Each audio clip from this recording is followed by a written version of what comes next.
We're going to create some pop art by selecting an image of a portrait of a person, or a pet would work as well. First thing we want to do is select the image.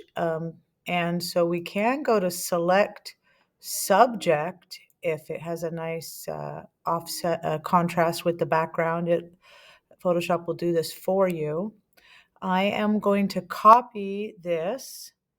I can do a Command C,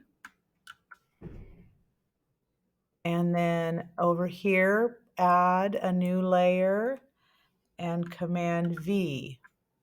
And you can see here that share is now on this new layer. I'm going to call this subject, and I'm going to call this the original. I'm going to keep it in case I need it. Now on the subject, we are going to, let me hide the original so I can see what I have to work with here. We are going to change the image, the threshold of the colors on this image by going to adjustments and threshold. And we can slide this up and down to get an image that resolves all of the features we're interested in. I want to make sure I get her lips, but also not so much that we don't resolve like her eyelashes and stuff. So I like that there for her face. And now what we're going to do is go back to the original image and select certain parts of the subject so that we can change their coloring. So now that I have the original layer selected, it'll select the subject for me. And so I am going to right click, on this object, which you can do with the control click if you don't have a mouse. And I am going to send this selection to a new layer. I'm going to name it face/body. Okay, so now if I go and I look at that layer, if I hide the original, you can see I have a new layer there, but it's only the selection. It didn't bring any content over. I would have to copy and paste to get her body to come over, but I didn't want that. I am going to add a color fill here. So right here, this little guy here has a lot of options, but it also allows me to fill the selection with a solid color. I'm going to pick like a bright blue for her face. Okay.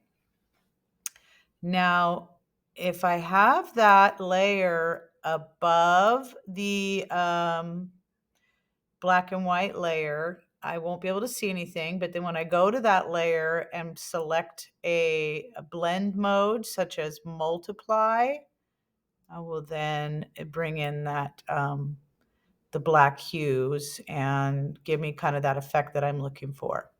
So I'm going to go back and repeat this process for multiple different areas of the original photo.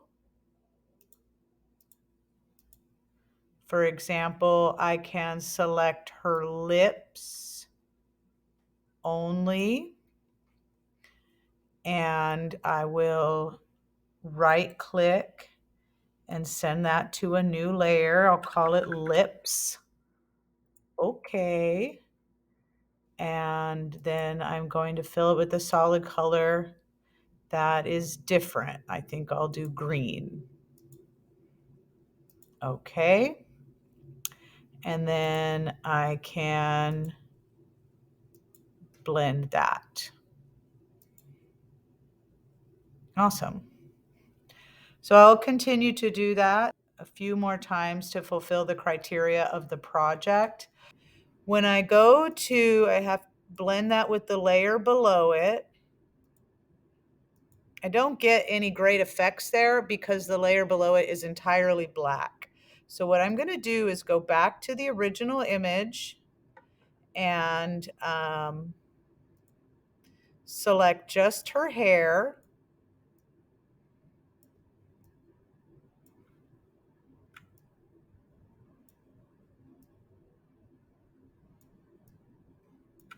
And I'm going to copy this and paste it into a new layer, just like I did with the whole body before.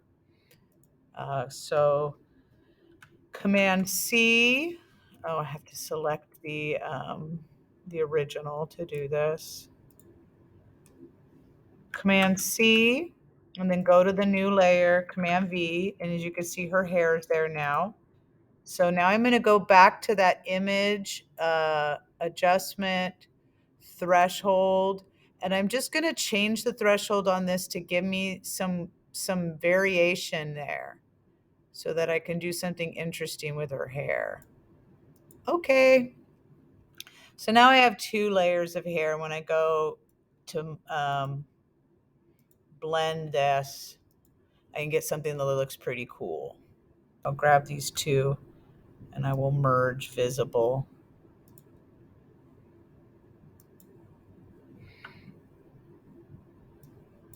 And then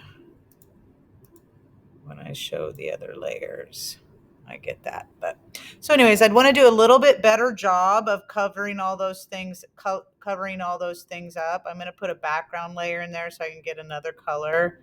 Fill that guy up with an orange, just to be doing something pretty quickly. Okay, so let's say this was done well and I had selected things a little bit better. I would be ready to make copies of it. You do not want to merge all of your layers yet.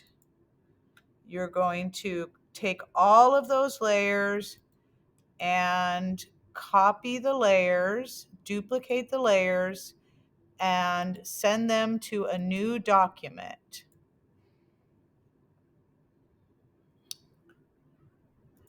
And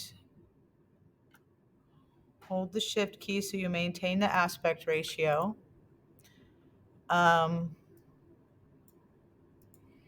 This thing right here, I needed to rasterize the layer to be able to change the size of it. Okay, so now what you're going to do is take all of these layers, besides the original, which is on the bottom. You can hold the shift key to select everything and do a Command C, Command V. You have another copy here. Now you can go back and change the colors on these. I can go to face and body and change the color to green. Okay.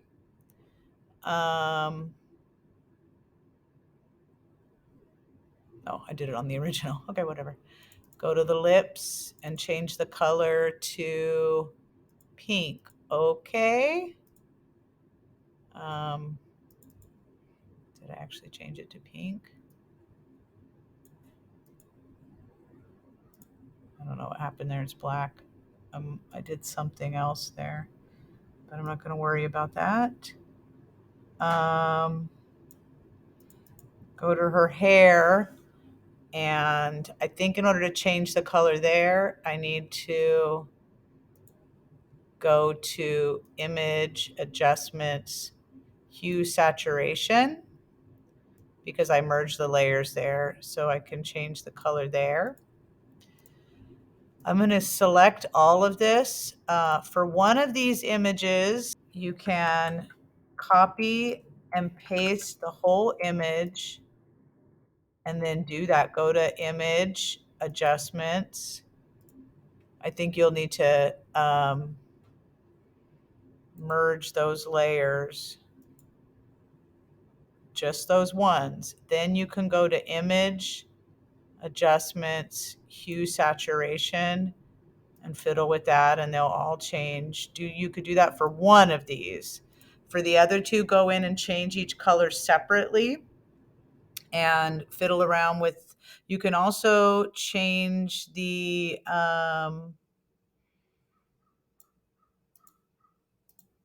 change the type of blending. What is that on her lips? Oh, so that brings back the lips there, gives me a little bit more.